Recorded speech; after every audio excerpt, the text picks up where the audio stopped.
I think I can do that in under 30 minutes now. My name is Dean Wesley Smith, and I've been in the publishing industry now for about 40 years. Frighteningly enough, sold my first short story back in 1974, and been full-time since '88 in the publishing industry, so 30 years full-time at this. I've been an editor. I've written over 200 novels now, and about the first 100 of those, 106 of those, to the best of my count, were in traditional publishing, meaning, with contracts and out of the big publishers. And then the rest of them have been indie, published through my own company. My wife and I started a company, a publishing company. I'm a New York Times and USA Today best-selling author, and have written, 800 short stories along the way too, as well as a whole bunch of nonfiction books and everything. So I've been at this a long, long time. So I wouldn't recommend writing into the dark too much with nonfiction, because that takes more prep and accuracy and stuff. But fiction, you're just making it up. You're just making up a story. I often will tell people, they say, what do you do for a living? And if I'm in a mood, I'll say, I sit alone in a room and make stuff up. And they look at me and I said, and people pay me enormous amounts of money for doing that. And that always, I got it. So my attitude is that after a lot of years, I like to entertain myself and have some fun. And so the only way to do that, as far as I'm concerned, is to mimic the writing process like the reading process. I love to read, all of us do. And, and you don't know what's going to happen in the book when you're reading a book. If you do, you tend to not read it.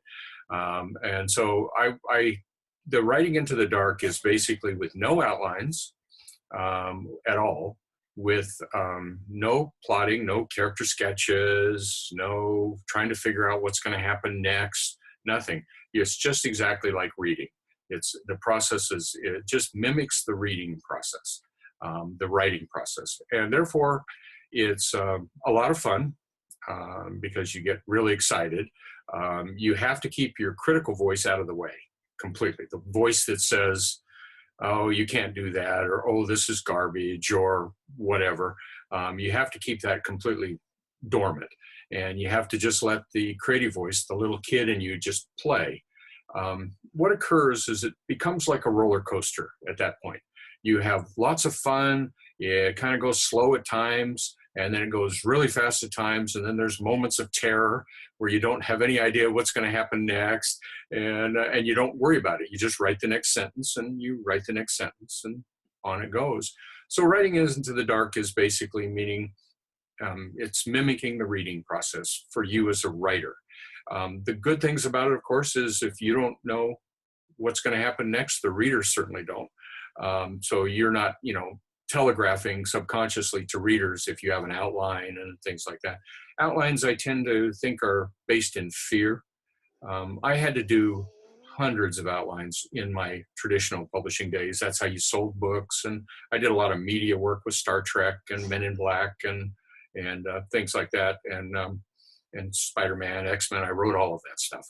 And one of the things you had to do is you had to do outlines for those novels, for those books.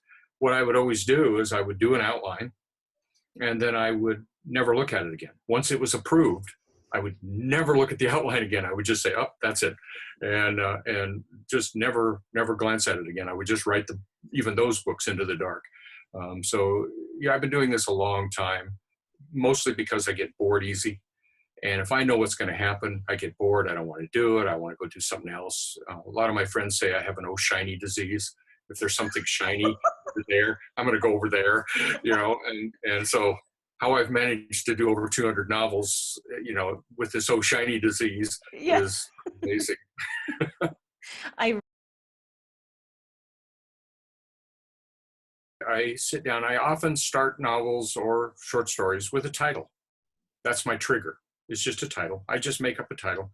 Usually the titles are parts of other titles, or things like that. I'll take or two phrases, or I'll go, oh, that would be a great title.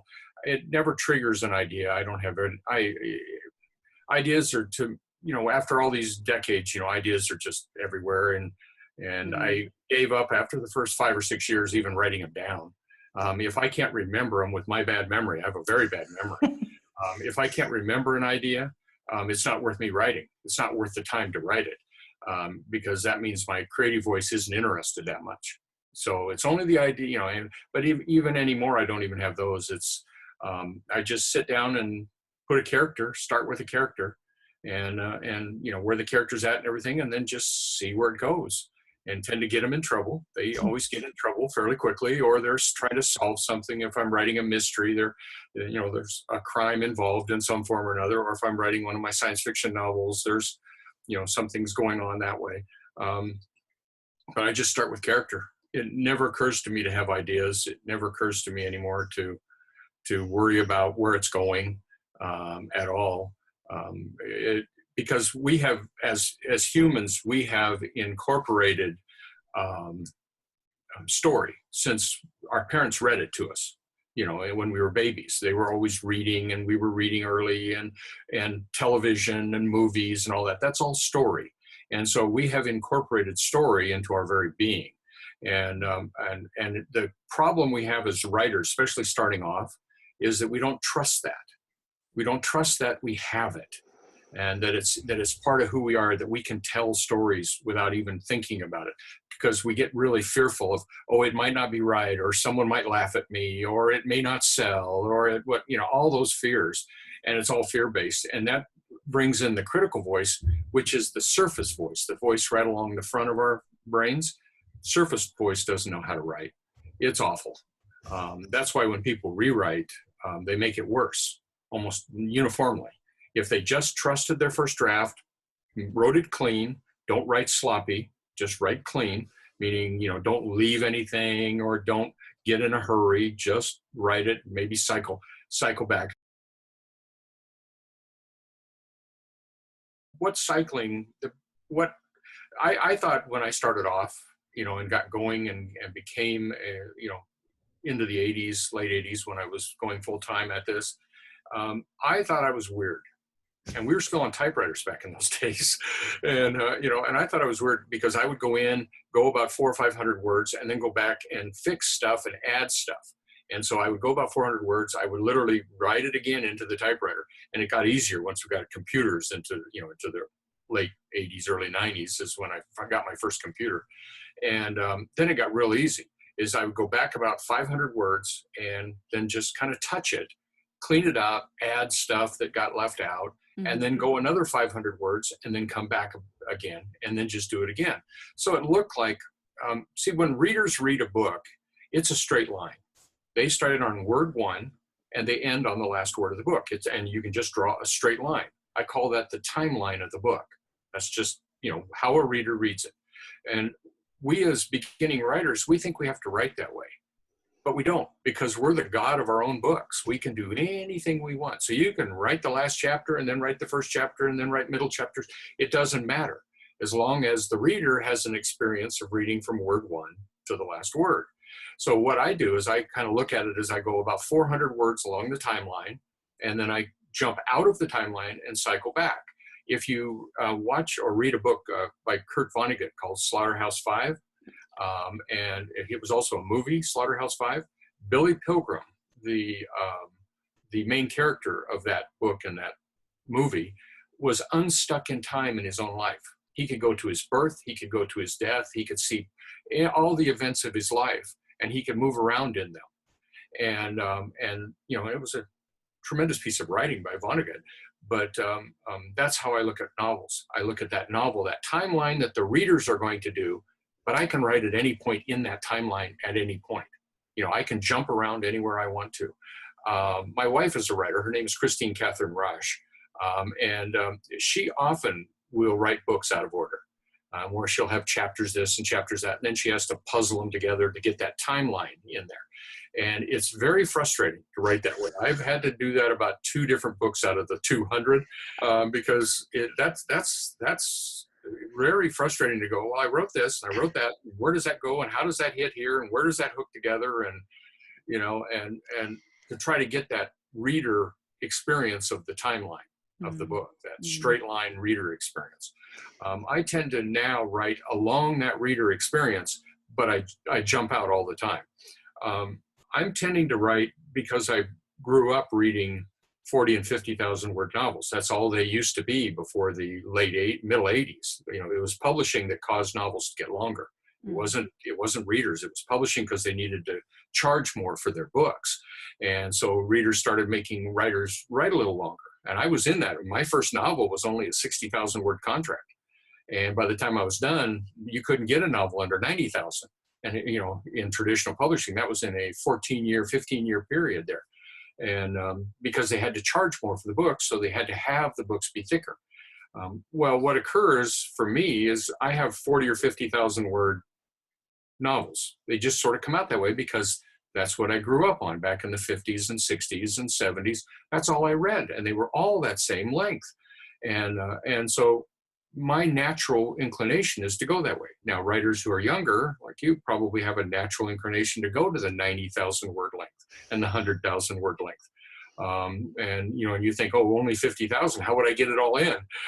But to me, that's the right length for a novel now. There's no right answer. I mean, everybody's different. So I tend to have that. But what occurred when I was in traditional publishing is I'd be going along, and if I wrote the book I wanted to write, it would be 50,000 words. But I had an 80,000 word contract. And so what I would do is I would take the characters on little side trips, like little loops. They would go up, and it's like you're headed for, you know, across the country on a drive, and you think, oh, there's a side road. Let's just go up there. And then you end up coming right back to the main road. But, you know, you take the readers on that little side loop and along.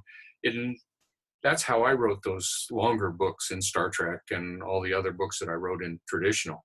Now I cut those out when I go off that way. You know, I literally will be going along and I'll look back at the end of the book and go, oh, I've got a loop there that makes no difference to that timeline. So I will take those chapters and just discard them. And, you know, because words aren't special. They're not precious. Writers need to learn how to practice. And it's like, well, everything you write is just practice. I'm still practicing to this day. I'm still practicing stuff all the time. And so I'm trying to get better at storytelling. But that cycling allows you to clean up. And so when you do hit the end, what I recommend, and a number of us were talking one day who write this way, that are long-term prose, and we were laughing at the time in our life where we learned that we had to do that, that we had to cycle right at the end, because you get to the end and you're excited about being done. So you forget that last cycle to clean up the last 500-600 words. You know, you get to the end and you stop, and people were always saying, Dean, your ending was a little bit, I'm like, oh yeah, I never cycled. And so all of us long-term pros had this conversation. There was 3 or 4 of us that had this conversation of, oh yeah, I learned that about this point because people were saying this about my endings. And I'm like, yeah, you have to learn, if you're cycling all the way through to clean up that last bit too. Don't get excited when you get to the end. Mm-hmm. I never know when my endings are going to arrive. I'm just going along, and then I went, oh, it's done. Like, oh, cool. Okay, remember to cycle. Yeah. And set it up a little bit. Yeah. So I never reread anything I've written, ever. I just don't. What I do is I have, let me reach for one here. I have a yellow notebook, you know, these legal pads. And what I do is I outline as I go. So I will write a chapter, and then I'll spend literally 15 seconds or so saying, such as chapter 5, such and such character was the viewpoint. This happened in this chapter. And they were wearing this if I introduced them in that chapter, because that way at a glance, I can look back at my yellow pad and go, oh, that character was wearing that. Good. You know, and I don't have to stand back up. So I outline as I go. So by the time I get near the end, I've got an outline of the entire book, but I never outline ahead. I only outline what I have done. So I write the book and then outline it so that I can keep track of it. And this helps when you're doing multiple viewpoint books and stuff. You can say, oh, I haven't visited that character in 3 chapters or 4 chapters. I better get back to that character. You can see it at a glance, what you've done. You don't have to hold it all in your head. Mm-hmm. So I outline, you know, if I don't do that, I will change the character's name right in the middle of the book. It goes from Carol to Canning to whatever. it's horrid that way. And all of us have those little flaws that we do in our own writing. And I do have a first reader when it's done. And so my process is very simple. I write once through the book, doing the cycling all the way through. Mm-hmm. And I get to the end, I give it to my first reader, and their job is to tell me, number one, are there typos? And number two, is something not making sense somewhere, or do I have an antecedent problem, or is this not is it not clear to the reader? Because my job is to be clear to the reader, not to be arty, just to be clear. And because I'm an entertainment writer, I write entertainment, and I'm very clear on what I'm doing on that. And so if I'm not clear, they can't be entertained, because puzzling a reader does not, not in that way anyhow. And so so what I do at that point is it'll take me maybe 30 minutes for an entire novel to put in the corrections that I agree with from my first reader. And then it's off to the publisher. I never look at it again. And I have somebody that I have trained in my publishing house to do a very light copy edit. And I don't need, my publisher looks at the copy edits and goes, no, Dean wouldn't want that. No, leave that alone. Or, yeah, Dean's fine. I never look at the books again. Ever. Never. Yeah, I got other books to write. That's why I write. My job is to tell the story. This publishing stuff is, you got to do it to get it out to readers. But at the same time, I never read a book, my own book, because I know what happened. It's dull. To me, it's dull. I've read it. I wrote it. I don't think I've ever read a novel that I've written. What I do is I'll go back. I have entire piles of these notebooks like this, and I'll go back and say, oh, I'm going to do like another Cold Poker Gang mystery. And I've got 8 or 9 now in that series. And so I'll go back and look and like, oh, that character's this. Oh, yeah, that's that. That's right. That's that character. I'll never have to read the book again. I just look at my old outlines that I did as I wrote and go, oh, yeah, that's that character. Okay, I got that. Oh, yeah, they're set here. Okay, I got that. Oh, they're wearing this the last time I left off. Okay, good. Or they wear this kind of stuff. And that's why these little notebooks, when you outline as you go, that's where a lot of early writers get lost in the writing in the dark, is they literally get lost in what they've done. And I do too. My memory is literally nothing.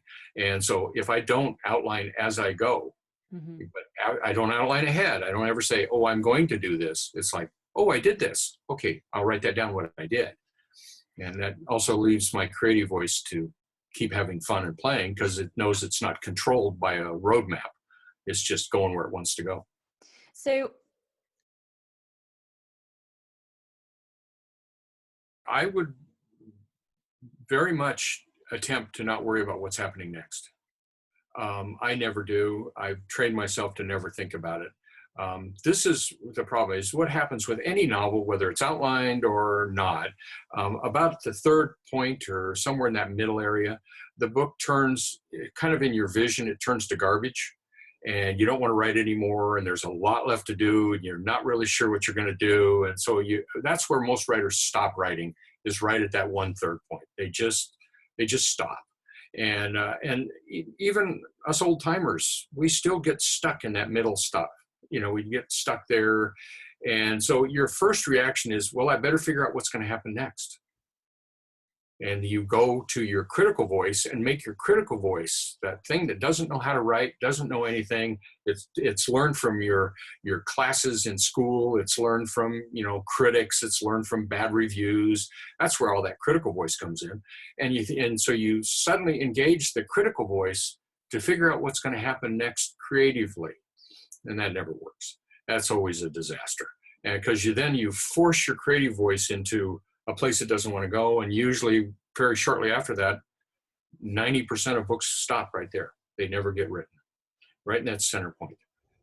And I talk to lots and lots of beginning writers, and they all have books that have, I started a book and I got 50 pages in or 100 pages in and I can't finish it. And I don't know what to do. And can you help me? And I'm like, well, my suggestion is forget about what you thought about the end of the book. Give your creative voice permission to make up its own ending, to make up the rest of the middle, and write the next sentence. Everybody can write the next sentence. If you don't worry about what's going to happen, the next sentence is easy, because you kind of go back a few hundred words, you go, and look at it and you go, okay, that's the last sentence I wrote. what's the next sentence? And if you keep it down on that level and just say, what's the next sentence? What would the character do next? What would happen next? Just next, just that one sentence. And then you write the next sentence, and then you do it again. And after a little while, you start picking up speed and your creative voice is off and running. Don't think about what's going to happen in the meta side. Just stay down in the write the next sentence.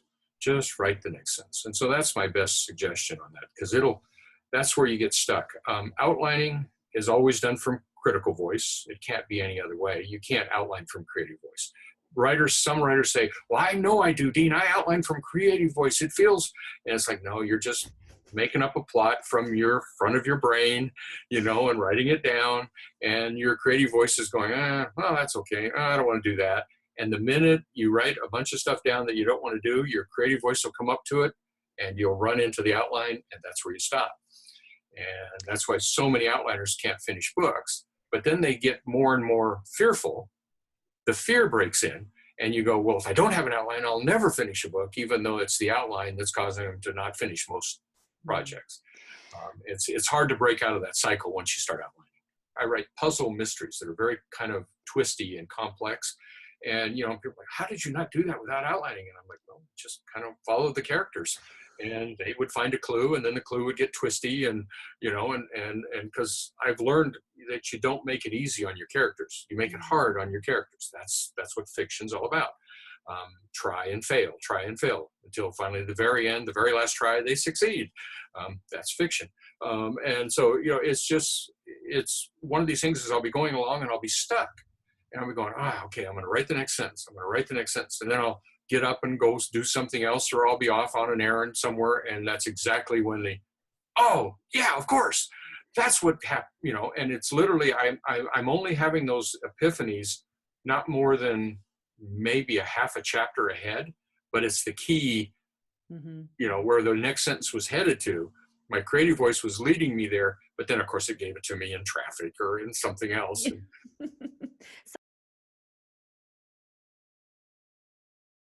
Basically, number one, I got past the myth that writing tires us out. That's a myth. It doesn't tire us out. I mean, you're sitting alone making up stuff. How can that be tiring? I mean, if you're digging a ditch or, laying pavement on a road or doing something, like that, that's tiring. You need breaks and all that. Yeah, writing is just, you're sitting alone in a room and making stuff up. How can that be tiring? It's not. You can do it all day. But you need to take breaks to save your wrists and to save other stuff. You need to take breaks on that.